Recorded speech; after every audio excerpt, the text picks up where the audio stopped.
remercie très sincèrement d'être présent sur cette table ronde consacrée à la prise en charge des cancers dans l'Ain.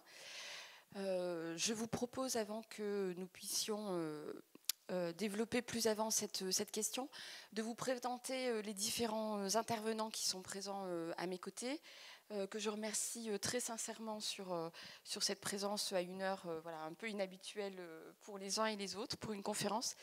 Et donc, je les remercie d'autant plus. Je vous propose qu'on procède dans l'ordre. Donc, voilà, beaucoup de joie d'accueillir Madame Enaf, qui est cadre du service d'onco au centre hospitalier de Bourg-en-Bresse. Le docteur Rafanel, qui est médecin pneumologue à la clinique Convert, mais aussi au centre hospitalier. Merci, docteur. Le docteur Arnaud Coffin, qui est oncologue et qui est nouveau responsable du 3C dans l'Ain.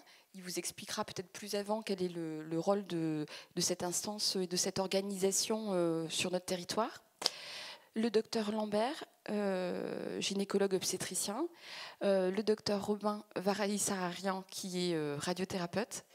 Et le docteur Moret, qui est pharmacienne en charge de l'unité de reconstitution des cytostatiques et vice-présidente CME. Je vous remercie aussi d'être présente. Vous le voyez, la diversité des professionnels qui sont présents à mes côtés aujourd'hui illustre la pluralité en fait, des prises en charge nécessaires sur un parcours d'un patient malheureusement atteint d'un cancer. Je rappelle quelques éléments qui sont importants, c'est-à-dire que le cancer aujourd'hui est une maladie qui a une incidence sur la population extrêmement importante. C'est aussi une maladie qui a fait l'objet d'une approche spécifique à travers les plans cancer. Donc on a maintenant annoncé le 3e plan cancer par le gouvernement, avec des moyens en termes de structuration et d'organisation des parcours qui sont extrêmement précis et protocolisés et qui ont fait évoluer, vous le verrez dans le propos des intervenants, de façon importante la qualité de la prise en charge des patients, même si en la matière, il reste, comme dans toutes les autres pathologies, beaucoup de progrès à faire encore et des axes d'amélioration. Peut-être tout simplement sur cette approche parcours, l'étape la plus délicate qui est celle de la découverte en fait, de la maladie. Je vais laisser le docteur Arnaud Coffin expliciter avec les autres acteurs effectivement comment se passe le dépistage et comment il est organisé. Bonjour. Alors, globalement, les patients entrent dans la prise en charge des cancers par deux moyens, soit sur des symptômes, c'est-à-dire qu'il y a des symptômes divers et variés qui peuvent amener à consulter le médecin généraliste ou parfois même aux urgences. Et dans ces cas-là, les patients, à un moment donné, sur certains examens, sont amenés à rencontrer les oncologues. Donc ça, c'est on va dire la partie principale, et la deuxième partie, c'est la partie dépistage, sur laquelle là le but c'est d'aller rechercher de manière systématisée les cancers pour les découvrir le plus tôt possible et pour pouvoir les prendre en charge au mieux. Donc il y a deux types de dépistage. Il y a un dépistage systématisé, organisé, et un dépistage individuel qui dépend un petit peu des facteurs de risque et des antécédents. Et du coup, je pense que je laisse la parole au docteur Lambert pour présenter un petit peu les dépistages en gynécologie. Alors, je vais parler de la gynécologie, mais aussi des autres dépistages, parce que je suis gynécologue, mais le dépistage ne concerne pas que la gynécologie. Donc, depuis le premier dépistage organisé en France, c'était à partir d'expériences des pays nordiques qui sont bien meilleurs que nous en santé publique et beaucoup plus adhérents en tout cas. C'est le dépistage du cancer du sein, qui a plus d'une vingtaine d'années en France, mais qui était dans les pays nordiques depuis une quarantaine d'années. C'est un dépistage organisé par les centres de dépistage qui, en accord avec la CPAM, contactent toutes les patientes à partir de 50 ans jusqu'à 74 ans avec une invitation pour faire une mammographie tous les 2 ans. Ce dépistage, le but c'est de dépister des cancers infracliniques. C'est pas de trouver un cancer clinique. On en trouve par le dépistage des cancers cliniques, mais le but c'est de trouver des petits cancers qui ne sont pas palpables. On parle d'infracliniques, c'est-à-dire inférieurs souvent à 1 cm, pour pouvoir les traiter précocement. Et c'est des cancers qui ont souvent des meilleurs pronostics et qui obtiennent une guérison plus importante. En France, on a augmenté le nombre de guérisons du cancer du sein, puisqu'on guérit 4 cancers du sein sur 5, donc ce qui est important. Par contre, on peut tout de suite parler de la limite du dépistage, notamment par exemple pour le sein, puisque malgré cette invitation, alors en général c'est relativement bien fait, toutes les caisses de sécurité sociale sont adhérentes et toute femme doit recevoir son invitation, seulement dans l'Ain, c'est 54% des patientes qui ont une mammographie qui rentrent dans le dépistage. Il y a très peu de patientes maintenant actuellement hors dépistage. Donc voilà, ça prouve quand même qu'il y a une limite et surtout c'est un problème d'adhésion de la population malgré une information et des campagnes d'information comme Octobre Rose par exemple pour le sein qui sont récurrentes. Donc on ne peut pas dire qu'on n'est pas informé actuellement. Voilà, donc il y a d'autres dépistages. Il y a le dépistage par exemple du cancer du côlon aussi qui est arrivé après. Et donc là, c'est tout le monde de la population à partir de 50 ans jusqu'à 74 ans est invité à faire un test, un prélèvement de sel qui est très simple à faire à la maison pour une recherche de sang dans les selles. Pareil, il y a une adhésion qui est faible puisque à peu près, je crois que c'est 38 ou 36% des femmes qui font le test, un petit peu moins chez les hommes, 34%. Alors que dépister un cancer du côlon très tôt ou un polype hyperplasique qui va dégénérer, c'est vraiment un plus pour la prévention et le traitement du cancer. Et puis un autre dépistage organisé qui est plus récent, qui est le dépistage du cancer du col utérin. Donc ce dépistage existait déjà chez des patientes qui étaient suivies, mais par contre, on se rendait compte qu'il n'y avait que 60% des patientes qui ont un frottis régulièrement du col utérin. Donc il fallait toucher une autre population. Et cette population où on retrouve malheureusement de nombreux cancers du col de l'utérus. Alors le cancer du col de l'utérus a nettement diminué, puisque c'était 20 000 cas en 80. Dans les années 80, c'est 3 000 cas maintenant par an en France, avec quand même 1100 décès quand même. Donc on pourrait les éviter. Et donc toute patiente est invitée aussi à faire un frottis. Elle reçoit une invitation à son domicile pour faire un frottis. Et ça, c'est entre 25 et 65 ans. Et puis, il y a d'autres moyens quand même aussi, par exemple pour le cancer du col, qui est un cancer qui est induit par un virus. Il y a la vaccination maintenant contre le papillomavirus, une vaccination qui existe en France depuis 2007, qui était proposée à toutes les jeunes filles à partir de 11 ans. Au départ, c'est 14 ans, maintenant c'est 11 ans, et avec un rattrapage jusqu'à 19 ans, donc qui est prise en charge complètement par la CPAM. Malheureusement, encore là, on a un défaut d'adhésion à cette campagne de vaccination puisqu'on a seulement 36% des jeunes filles en France à l'âge de 16 ans qui sont correctement vaccinées. Là, ça augmente un petit peu grâce à, peut-être qu'il y a une plus d'adhésion à la vaccination grâce à la pandémie du Covid. Mais voilà, donc depuis d'ailleurs l'année dernière, on vaccine garçons et filles par rapport au papillomavirus pour prévenir justement ces cancers qui ne sont pas seulement féminins, essentiellement féminins, mais aussi ça peut être des cancers chez les hommes dans d'autres sites ORL ou anal. Voilà pour les grandes lignes pour la campagne de dépistage. Merci beaucoup, docteur. Ce qui est important, et on le voit bien, c'est que l'État a mis en place effectivement des stratégies systémiques qui, malheureusement, comme c'est souligné, ne donnent pas encore une adhésion parfaite, ce qui éviterait effectivement beaucoup de situations. Mais je crois malheureusement aussi que dans la situation de la pneumologie, on se retrouve face à un autre fléau de santé publique qui induit l'apparition de cancer. Je vais peut-être vous laisser, docteur Afanel, revenir sur le diagnostic aussi en la matière. Oui, enfin, plus exactement sur la prévention et le dépistage. Donc, le cancer du poumon est malheureusement un des plus fréquents, si ce n'est le plus fréquent chez l'homme, et un de ceux qui a le plus mauvais pronostic. Et jusque-là, la seule solution qu'on avait, c'était la prévention du tabagisme, qui est largement promu depuis de nombreuses années avec différents types d'actions. Le monde de la pneumologie espère voir bientôt arriver une autre arme qui est le dépistage, dont l'efficacité est reconnue déjà maintenant depuis 4-5 ans aux États-Unis et qui peine à s'implanter sur le territoire français pour des problèmes qui sont probablement des problèmes de coûts, à la fois des coûts financiers mais aussi des coûts humains, parce que ça utilise beaucoup les plateformes de radiologie, puis les pneumologues pour l'interprétation de tout ce que l'on va découvrir au moment où on effectue ce dépistage. Le deuxième problème est celui de l'adhésion des patients.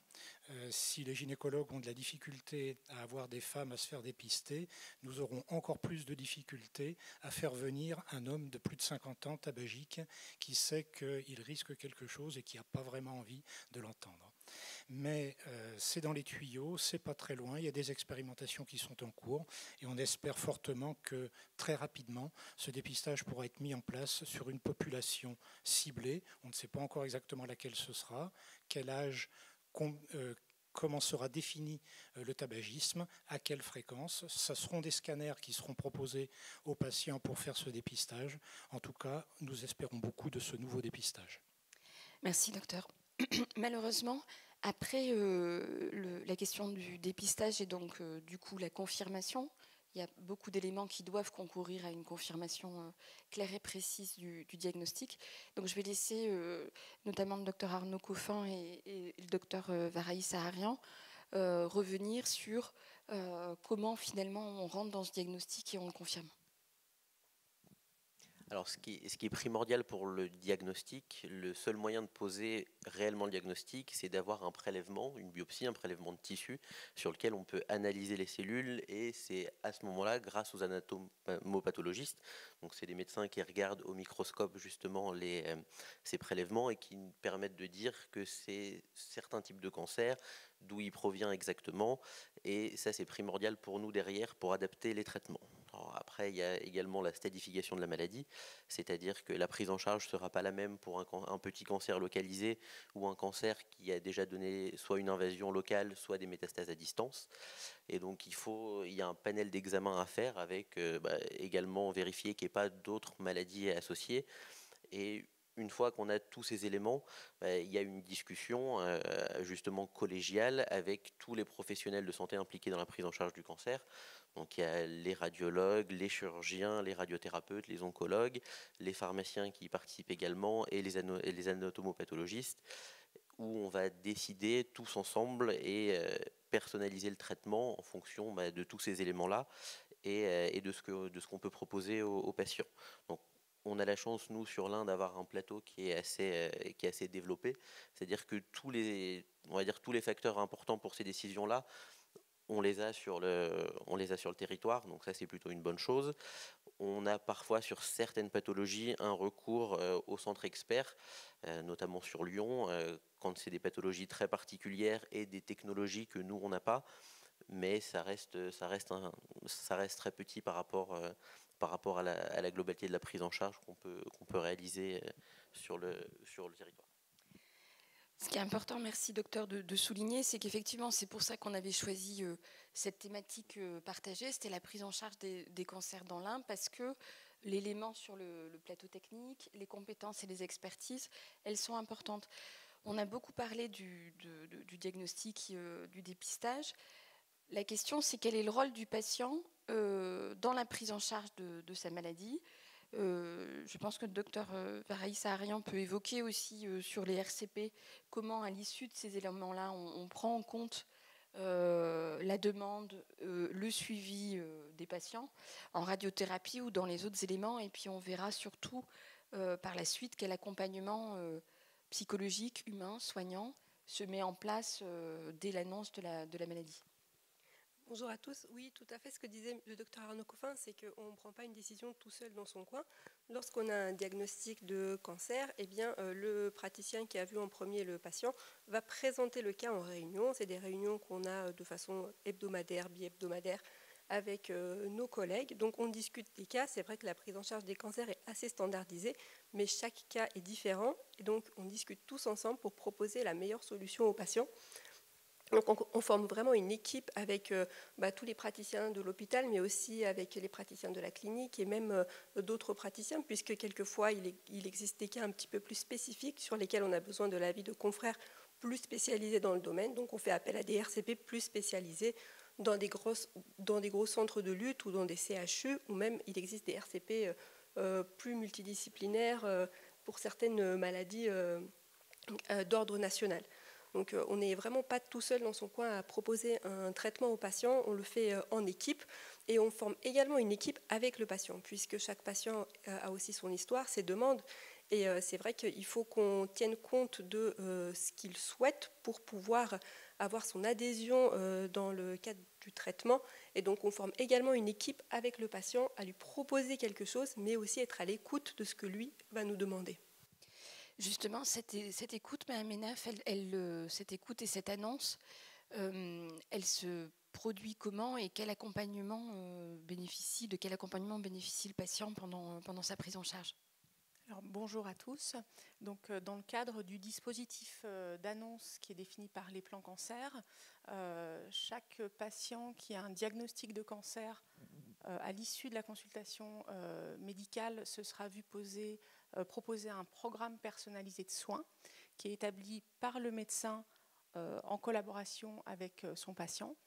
Et suite à ça, le patient bénéficie d'une consultation paramédicale avec un soignant exerçant dans nos services et qui va reprendre ce que le patient a compris à l'issue de la consultation médicale, les questions qu'il peut avoir encore à poser, et le soignant va reprendre avec lui tous les effets secondaires du traitement pour lui proposer des stratégies, des solutions pour supporter au mieux les effets secondaires du traitement.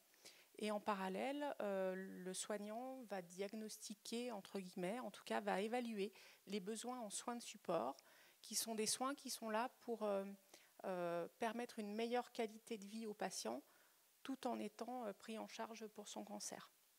Donc au niveau des soins de support qu'on propose, il y a un accompagnement psychologique qui est proposé, un accompagnement nutritionnel avec des diététiciens, un accompagnement social avec l'assistante sociale.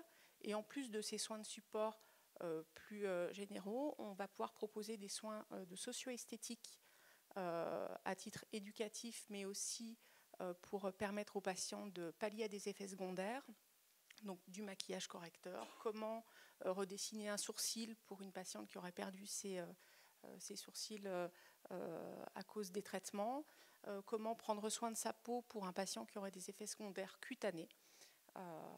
Et on propose aussi de l'activité physique adaptée pour permettre de rester dans une activité quotidienne tout en étant suivi pour son cancer. Juste un tout petit mot pour revenir sur ce que disait Mme Carré-Sarlian sur la pluridisciplinarité et la concertation. Elle est d'autant plus facile que beaucoup de collègues se déplacent entre établissements pour pouvoir apporter leurs compétences. Et je remercie les radiothérapeutes de venir régulièrement à nos réunions de concertation à la clinique Convert. Et un deuxième point, ce qui était les référentiels, c'est-à-dire que les décisions se prennent de manière pluridisciplinaire, mais elles obéissent également à des règles qui sont édictées au niveau national, qui sont ensuite déclinées au niveau régional. Et on a la chance dans la région Rhône-Alpes-Auvergne d'avoir des meilleurs référentiels dont on puisse disposer, qui nous aident pour prendre nos décisions en réunion de concertation. C'est un point qui est majeur, c'est ce qu'on évoquait tout à l'heure, c'est-à-dire qu'aujourd'hui, le niveau de protocolisation et d'organisation de la cancérologie, porté par les 2 derniers plans cancer notamment, est à un niveau élevé. D'ailleurs, c'est certainement une des filières de soins la plus protocolisée dans tous ses volets. Et notamment dans les protocoles, une fois que la décision est prise sur le type de thérapeutique, je vais laisser le docteur Arnaud Coffin les évoquer. Il y a ce qu'on appelle effectivement les autorisations qui garantissent, qui sont données par l'État à certains établissements, qui garantissent de surcroît le niveau de qualité de prise en charge qui sera réalisé pour les patients. Et effectivement, il est notable que le département de l'Ain comporte un nombre important d'autorisations, notamment le centre hospitalier dans les plus grandes valences chirurgicales sur la chimiothérapie, mais aussi la clinique Convert, notamment en la matière. Donc malheureusement, après ce travail collégial et cette discussion avec les patients, quelles sont les grandes branches de traitement qui existent? Et je laisserai, sans déflorer la suite, le docteur Lambert revenir sur la chirurgie après. Alors, moi, je vais parler un petit peu des traitements généraux, c'est-à-dire qu'il y a les traitements locaux qui visent à vraiment traiter le cancer à son point de départ ou sur d'autres localisations, mais qui sont plutôt de l'ordre du domaine chirurgical ou de la radiothérapie. Et c'est vrai que nous, en oncohématologie, dans les thérapeutiques qu'on a, il y a plusieurs choses. Il peut y avoir de la chimiothérapie, il peut y avoir dans les nouveautés de l'immunothérapie, il y a beaucoup de thérapies ciblées, d'hormonothérapie également. Alors, sans rentrer dans les détails, c'est des traitements qu'on peut faire soit par voie intraveineuse, donc souvent sur des perfusions qui sont réalisées à l'hôpital, la plupart du temps en ambulatoire, c'est-à-dire que les patients viennent pour une demi-journée ou une journée et rentrent chez eux après le traitement et reviennent régulièrement pour recevoir les traitements. Ça peut se faire par voie sous-cutanée aussi, qui a l'avantage d'aller plus vite, mais qui se fait également en hôpital de jour. Et il y a toutes les thérapies orales également, qui sont prescrites et qui sont soit disponibles en pharmacie de ville, soit pour certaines disponibles uniquement à la pharmacie de l'hôpital, mais pour lesquelles les patients derrière bénéficient des traitements au domicile. Et c'est pour ça qu'il y a besoin aussi d'un accompagnement pour les thérapies au domicile, avec notamment des consultations en pharmacie qui tendent à se mettre en place pour permettre aux patients d'avoir leur traitement au domicile dans de bonnes conditions. Justement, sur ce point-là, vous l'évoquiez parfaitement, docteur, le traitement qu'on appelle de la chimiothérapie ou de l'immunothérapie n'est pas disponible en pharmacie. Ça nécessite toute une organisation médico-technique pour le produire et l'adapter. Et je vais peut-être effectivement laisser le docteur Moret nous réexpliquer comment ça se passe et comment on adapte le traitement au plus proche du patient. Alors, les médicaments nous sont livrés par l'industrie pharmaceutique, mais ne peuvent pas être utilisés de telle façon. Il va falloir les reconstituer dans une unité qui porte un terme technique, c'est l'URCC, l'unité de reconstitution centralisée des cytostatiques. Et cette unité, ce sont des locaux techniques, hautement techniques, avec filtration d'air, pour éviter toute contamination microbiologique, mais aussi avec des isolateurs. Enfin, l'hôpital Flaria, ce sont des isolateurs qui nous permettent de travailler à l'intérieur. Il faut imaginer comme une boîte hermétique, complètement stérile à l'intérieur, qui nous permet de préparer les médicaments dans les meilleures conditions de sécurité pour le patient. On est équipé dans nos isolateurs aussi de robots dont le doux nom a fait rêver mes préparatrices, puisqu'elles sont 7 à tourner dans cette unité, des robots Roméo qui permettent d'augmenter la productivité des chimiothérapies. C'est très important parce qu'on a une garantie de qualité à offrir aux patients en termes de dose, double contrôle de la dose, mais contamination microbiologique, mais également productivité pour limiter le temps d'attente des patients qui sont pour la plupart en hôpital de jour. Donc ces robots nous aident dans cette productivité-là. Et puis le double contrôle, c'est primordial étant donné la toxicité de ces produits. Il s'agit de donner la bonne dose aux patients. Et ce double contrôle, actuellement, il est visuel. Et à l'automne prochain, on va être équipé d'un système moderne d'assistance vidéo qui s'appelle la Drug Cam. Et en fait, la Drug Cam va être installée à l'intérieur de l'isolateur. Le préparateur va passer toutes les étapes de fabrication, vont être passées devant cette caméra. On va passer le flacon du médicament, la seringue, le volume, et la caméra va contrôler toutes ces étapes et fera un signe pour dire non, là c'est pas bon, c'est pas la bonne chose. Donc voilà, un équipement hautement technique, des locaux qui nécessitent des processus extrêmement stricts, rigoureux, dans le respect des bonnes pratiques de préparation, avec une équipe de préparateurs en pharmacie hospitalier qui est dédiée à ces reconstitutions, qui est formée pour répondre à ces conditions. Donc on le voit, la science et la technologie et demain, donc l'intelligence artificielle joue un rôle important en matière de cancérologie. Je laisserai après peut-être en conclusion M. Arnaud-Coffin revenir sur les thérapies ciblées et l'individualisation, mais il y a aussi un élément important, c'est la main de l'homme sur les cancers qui sont éligibles à des chirurgies. Qui peuvent aussi être d'ailleurs assistés par le robot, c'est le cas au centre hospitalier de Bourg. Mais je vais laisser peut-être le docteur Lambert revenir sur la chirurgie du cancer, en l'occurrence du cancer du sein et son évolution. Alors, bien sûr, tout cancer n'est pas forcément chirurgical. Bon, la chirurgie, c'était le traitement initial du cancer, mais les choses ont bien évolué et la chirurgie, dans le cas du cancer, s'intègre toujours avec les autres disciplines, notamment l'oncologie médicale, chimiothérapie et la radiothérapie. La chirurgie du cancer a bien évolué, effectivement, notamment de moins en moins invasive, avec des durées de séjour qui sont de plus en plus courtes, et du coup des rétablissements des patients beaucoup plus rapides, notamment dans le cancer du sein par exemple, puisque on dépiste de plus en plus de cancers du sein, on opère de plus en plus de petits cancers du sein, et donc on a des techniques qui sont de moins en moins invasives, avec donc des traitements conservateurs pour la plupart des cas. On est amené encore à faire des mastectomies totales, bien sûr, sur certains cancers, mais moins qu'il y a quelques années. Et puis surtout, quand on opère un cancer, on veut toujours savoir si c'est une maladie locale ou loco-régionale. Et la chirurgie est là aussi pour définir exactement dans quel stade est le cancer. Donc souvent, il y a le traitement de la tumeur et puis il y a le traitement des organes à côté. Et Notamment pour le cancer du sein, on veut savoir l'état des ganglions axillaires, par exemple. Il y a une vingtaine d'années, on faisait des curages complets, c'est-à-dire qu'on enlevait l'ensemble des ganglions du creux axillaire pour savoir vraiment le niveau du cancer. Maintenant, on fait des chirurgies beaucoup plus micro-invasives avec l'exérèse uniquement d'un ou deux ganglions, qu'on appelle les fameux ganglions sentinelles.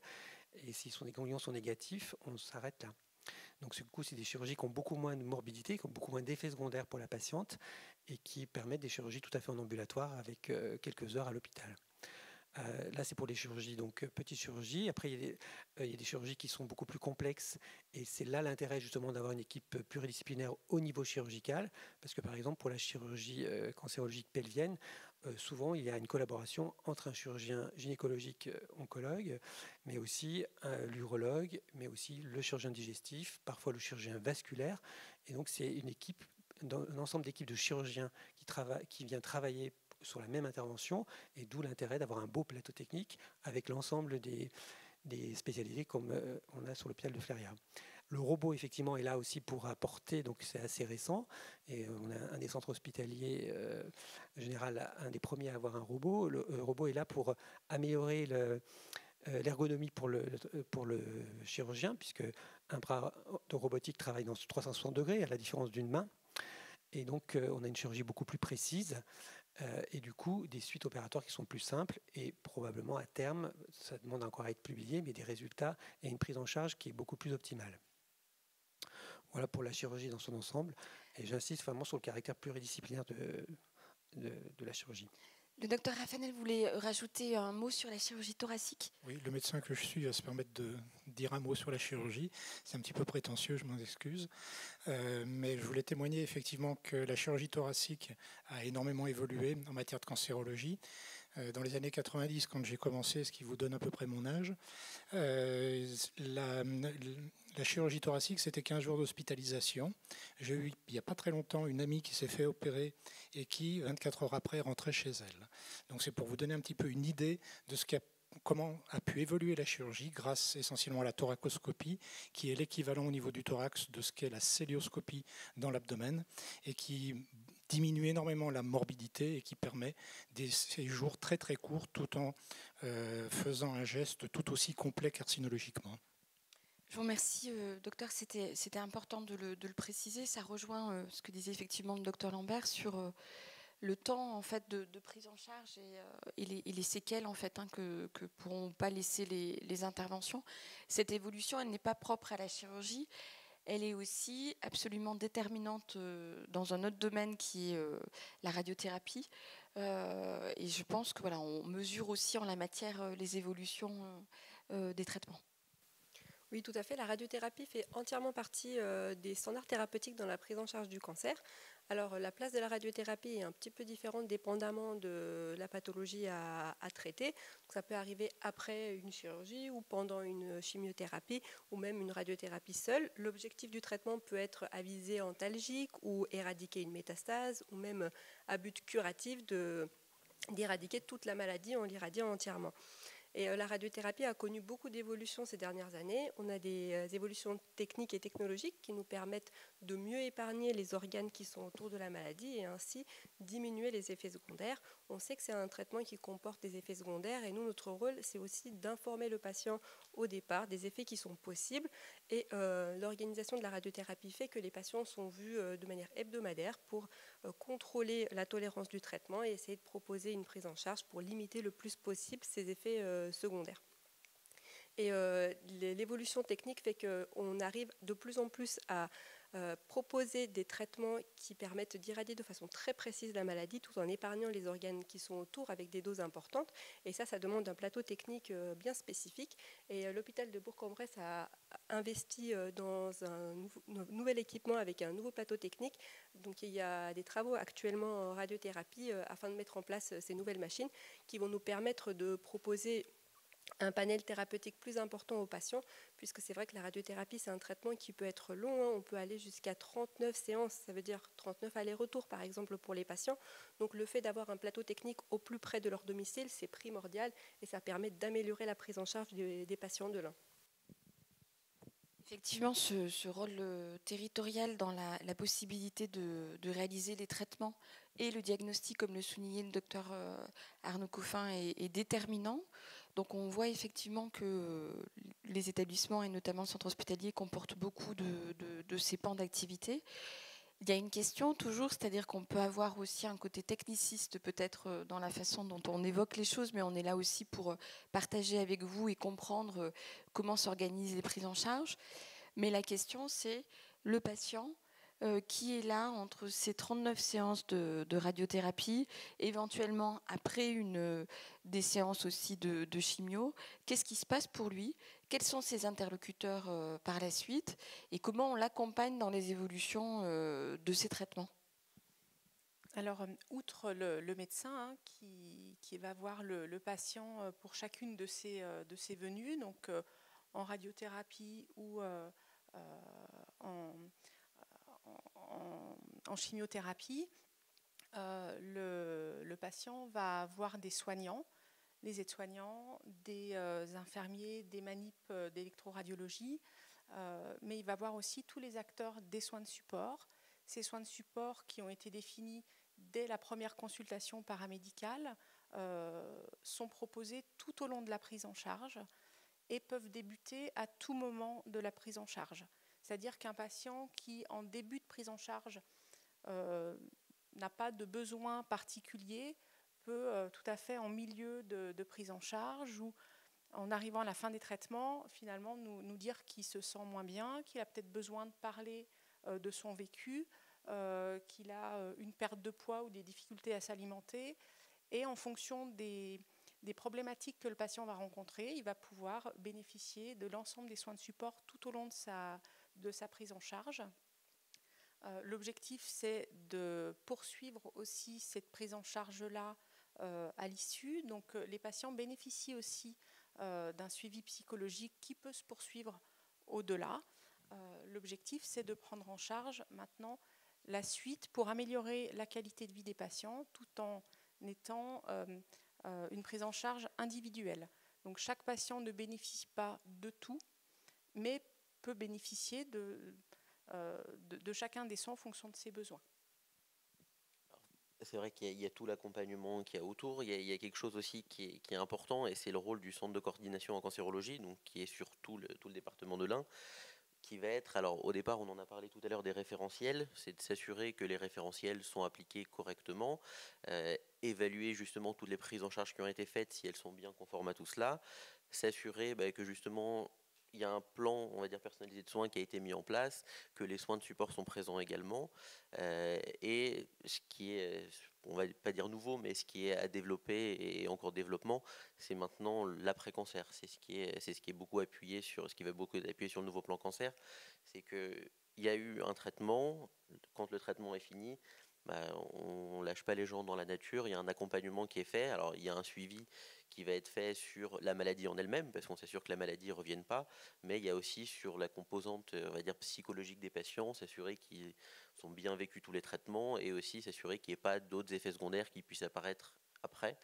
Il y a notamment, voilà, il y a beaucoup d'approches aussi nouvelles, avec des télésuivis, des choses comme ça qui permettent de suivre les patients une fois que les traitements ont été finis, et de s'assurer que pour eux tout va bien, parce que pour nous, on a fini notre traitement, on est satisfait du traitement oncologique, mais il y a la personne qui est là, qui a subi ces traitements-là, et qui doit reprendre une vie la plus normale possible, et l'objectif, c'est de l'aider aussi en ce sens-là.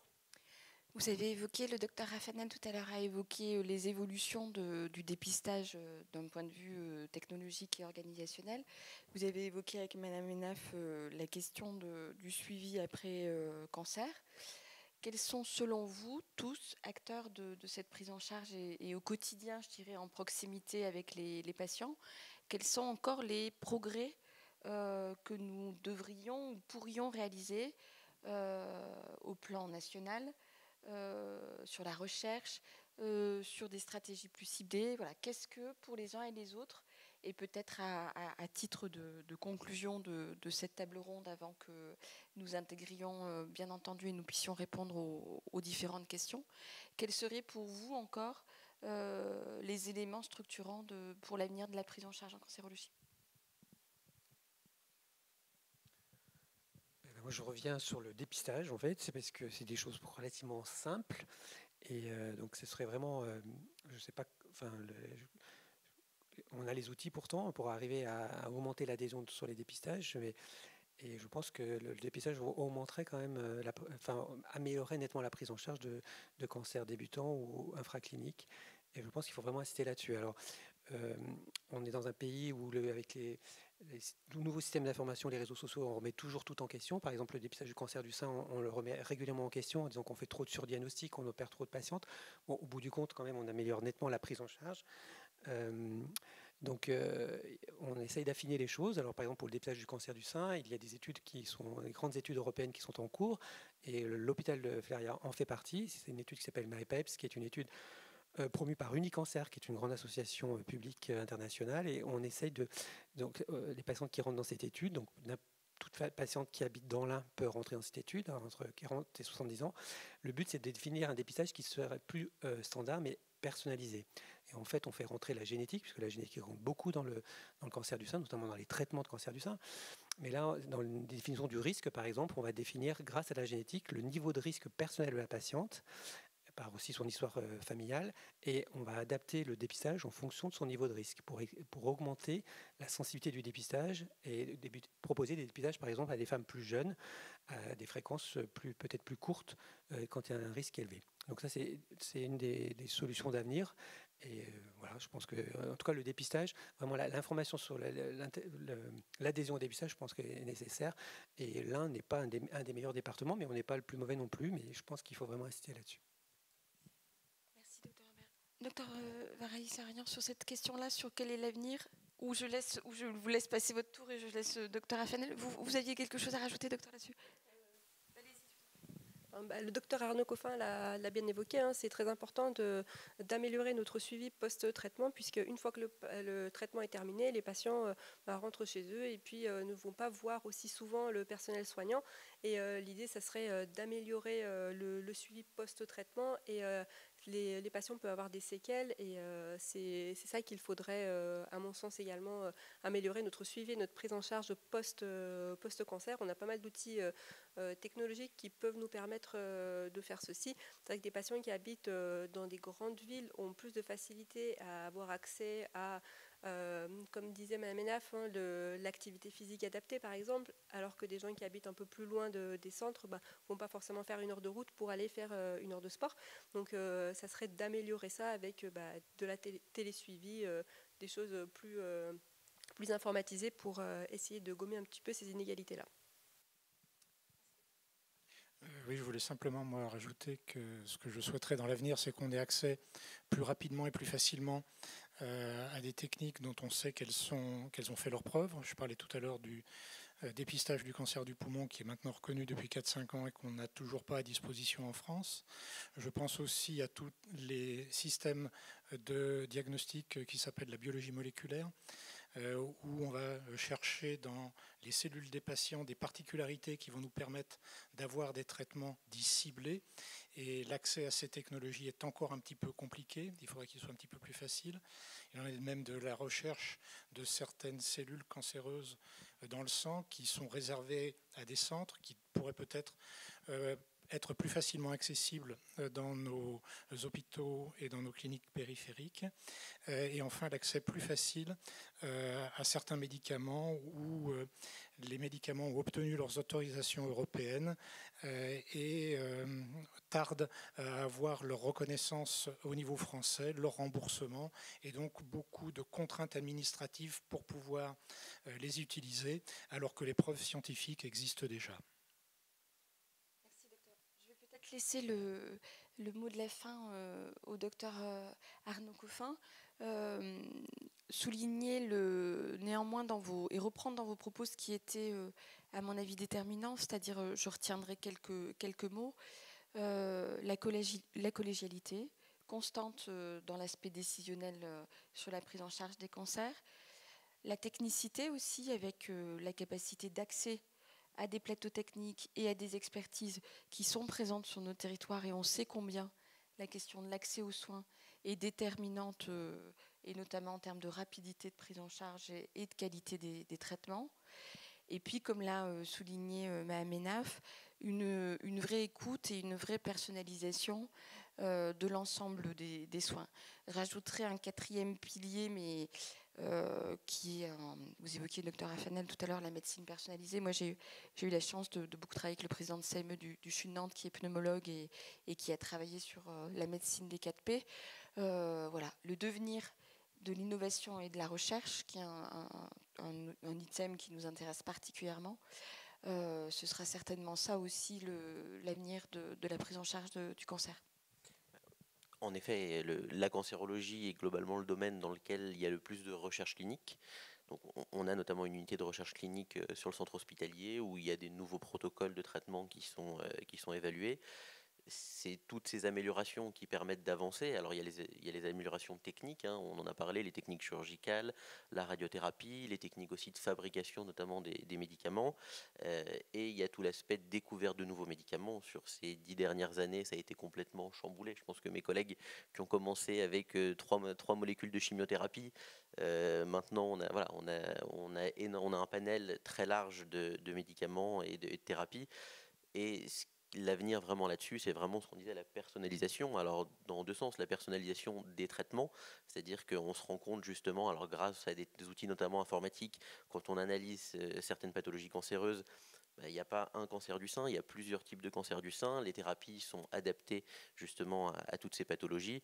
Et il y a aussi l'individualisation où on prend en compte le patient et tout ce qu'il y a autour de lui et qui est au centre de la prise en charge, je pense. Donc voilà, sur l'avenir, c'est d'améliorer le côté technique avec la recherche clinique et aussi la prise en charge du patient dans sa globalité, ce qui est l'objectif de tous les plans cancer qu'on a eu jusque-là. Je vous remercie beaucoup, docteur. Je vous remercie très sincèrement tous et toutes d'avoir dédié ce temps effectivement à la pédagogie, à l'explication sur le parcours des patients en matière de cancérologie. Même si nous avons essayé humblement d'être pédagogue, peut-être n'avons-nous pas répondu à l'intégralité des questions que vous pouviez avoir. Donc si vous le souhaitez maintenant, et bien entendu on reste à votre disposition si vous aviez des questions complémentaires en la matière. Oui, je vous en prie, madame. Pardon. Merci messieurs, dames d'être intervenus. Je suis Anne-Marie, bénévole d'accompagnement à l'hôpital de Fléria. Et justement, avant le Covid, nous avions de nombreux services d'ouverts uniquement en écoute de patients hospitalisés. Malheureusement, depuis le Covid, certains lieux nous sont pour l'instant encore fermés. J'espère qu'en septembre, tous ces lieux reprendront. C'est ce que nous souhaitons parce que nous avons une approche uniquement dans l'écoute et parfois nous nous apercevons que ces personnes suivies peuvent nous livrer des choses qu'ils ne livrent pas ni à la famille, ni aux soignants, ni aux médecins. Et je pense que ça les soulage beaucoup parce que nous avons souvent beaucoup de pleurs que les soignants n'ont pas vus. Attention, je ne mets pas du tout en cause, au contraire, parce que vous faites un travail extraordinaire et j'en suis témoin depuis de longues années. Je vous en remercie. Non, c'est nous qui vous remercions, madame, très sincèrement, parce que je crois que la France n'a pas intégré encore l'importance en fait de l'accompagnement par des associations où les membres sont formés et encadrés et le rôle qu'ils peuvent jouer effectivement de façon complémentaire aux équipes de soins et aux équipes médicales. Donc c'est nous qui vous remercions très sincèrement, madame. Je vais laisser peut-être Céline Enaf revenir sur comment aujourd'hui, sur une période entre guillemets de ralentissement de l'épidémie, ou demain, quand nous serons revenus sur de meilleurs auspices peut-être, comment aujourd'hui on intègre ce travail avec vos associations dans la prise en charge dans les services? Alors, on se connaît. Donc effectivement, dans le service hématologie, alors sur l'unité d'hospitalisation complète, là on n'est plus dans l'hôpital de jour, mais à l'intérieur du pôle aussi à l'unité de soins palliatifs, Pour les autres services, je ne saurais pas être très précise, mais nous avons des bénévoles de l'association de soins palliatifs qui intervient, et entre autres dans notre service toutes les semaines, tous les mardis matins. Et effectivement, entre le médecin qui coordonne cette unité, moi-même, les soignants, on propose, en accord avec le bénévole d'accompagnement, un temps d'écoute pour les patients qui le souhaitent. Et on a d'excellents retours effectivement des patients qui apprécient et qui de mardi en mardi attendent cette visite. Et on a à cœur effectivement que ça se pérennise et que ça revienne un peu plus qu'avant, effectivement. Merci beaucoup. Je vous remercie même de votre témoignage. Est-ce qu'il y aurait des questions complémentaires concernant nos interventions? Madame, j'attends avec impatience l'intervention de Madame Port-Levé après vous. Bonjour, tout d'abord je vous remercie de l'intervention. Donc moi je veux juste apporter un témoignage spontané. Voilà, j'ai été opérée l'an dernier, donc je rejoins le docteur Afanel. J'ai été opérée il y a 1 an d'un cancer du sein par le docteur Villemain à la clinique Convert. Je suis ressortie au bout d'une journée. Ensuite j'ai eu ma radiothérapie par Mme Carré-Sarian. Donc voilà. Et j'aimerais savoir, là, je suis allée passer une radio des poumons et on m'a trouvé des taches. Donc, est-ce qu'elle... Si vous permettez, madame, je pense que c'est important. Enfin, les questions doivent être générales. D'accord. Ça me paraît très malvenu qu'on puisse évoquer votre situation individuelle. Vous savez qu'on est très précis et par rapport au secret médical. Il y a juste si vous pouvez poser une question générale, ce sera plus adapté. Une toute petite chose dans mon suivi. J'étais très bien. La prise en charge était très bien. Tout était très bien. La toute petite chose qui pourrait être améliorée, c'est la biopsie, puisqu'on m'a fait une biopsie. Et quand je suis arrivée pour le résultat, le labo ne transfère pas directement au gynécologue, mais transfère directement à la personne qui a fait la biopsie, au médecin qui a fait la biopsie. D'accord. Ce qui fait que ça peut laisser un délai, ça peut faire un délai d'attente, ça peut faire... voilà, je pense que c'est une petite chose qui pourrait être améliorée. Voilà, c'est la seule chose que j'avais à dire. Il y a des axes d'amélioration effectivement dans la transmission des données qui sont toujours limités par la confidentialité de la transmission des données, mais il y a bien une messagerie sécurisée qui permet assez facilement de récupérer des examens quand on est partie prenante dans le dossier d'un patient. Donc il peut toujours y avoir des ratés informatiques, ça, personne n'est à l'abri et tout le monde le vit douloureusement, mais les outils existent pour que tous les résultats soient facilement disponibles, même si on n'a pas réalisé soi-même l'examen. Ça progresse en tout cas. Enfin, globalement, le programme de soins est très bien sur Bourg. Voilà. Merci de votre témoignage, madame. Je crois qu'effectivement, c'est ce que vous avez souligné, ce que souligne le docteur Afanel. On a aussi des méthodes aujourd'hui d'évaluation des référentiels. On peut aussi faire des méthodes en matière de qualité qui sont l'évaluation en fait, des parcours patients comme vous avez décrit le vôtre, mais on peut aussi analyser nos parcours patients sur la chirurgie du côlon, sur la chirurgie thoracique ou encore sur les prises en charge en chimiothérapie en hôpital de jour, où il y a d'énormes actions d'amélioration qui ont été mises en œuvre ces dernières semaines et ces derniers mois. Et donc du coup, voilà, notre mission aussi, c'est de constamment réinterroger nos pratiques et nos organisations pour essayer de répondre à tous ces éléments qui peuvent être irritants pour les soignants, parce que ça leur fait perdre du temps, mais en même temps extrêmement qualitatif pour les patients, donc ça fait aussi partie de nos missions.